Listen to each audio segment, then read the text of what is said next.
Don't you all just love making brownies? Brownies have always been my favorite treat to make for my family and for my friends. Now, even though they are a little bit sugary and do contain about 200 calories per serving, trust me, every calorie is worth it. So, today, as you choose from your brownie batter, you can choose the brands of either Pillsbury, White King, Duncan Hines, Ghirardelli, or Betty Crocker, which is what I'm going to use because it's my favorite type. So, there are 3 simple steps into making these delicious brownies.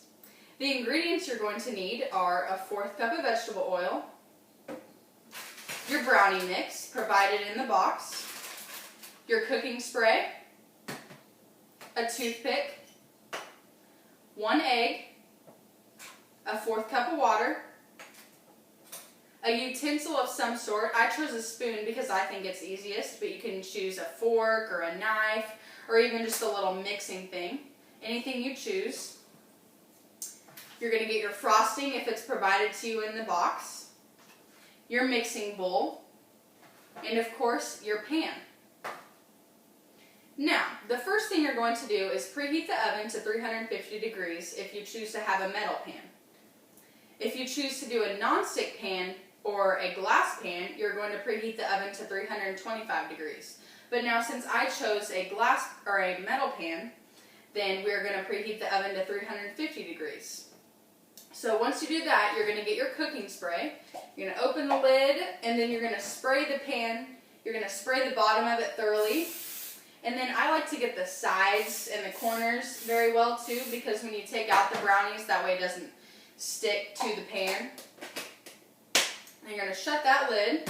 And once you do that, you're then going to grab your 1/4 cup vegetable oil, your 1/4 cup of water, and your egg, and you're going to put it all into the pan, and you're going to take your utensil and mix it well.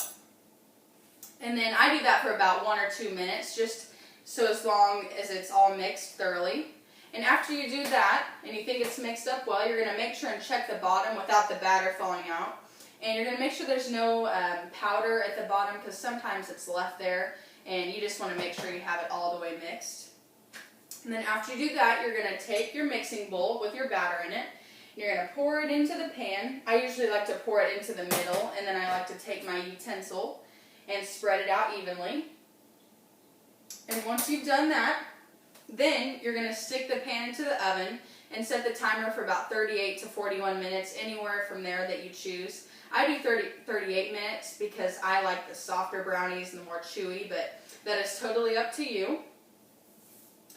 Then you let that cook, and when the timer goes off, you're going to take your pan out of the oven, and you're going to grab your toothpick, and you're going to stick that toothpick into the middle of the batter and see what it comes out to be. Now, if it has a little bit of brownie mix on it still, I would recommend putting it into the oven for about another minute or so, just to make sure the brownies are cooked thoroughly.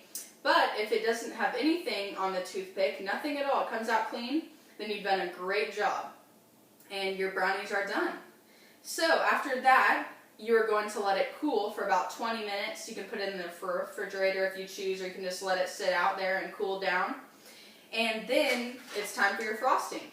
Now, they leave a little bit of things to where you can tear, so you go ahead and tear off a corner of the frosting, and you're going to pour that into there. You want to use all the frosting, try to get all of it out as you can, because it's the best part.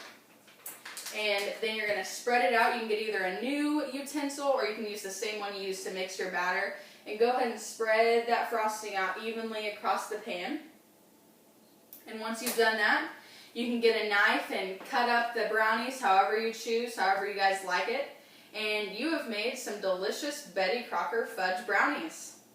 So now that you know how to make some mouth-watering brownies, I encourage you to make them as a gift, or even just make them for the family and friends. I'm sure they will love them, and you'll do a great job. Thank you for your time.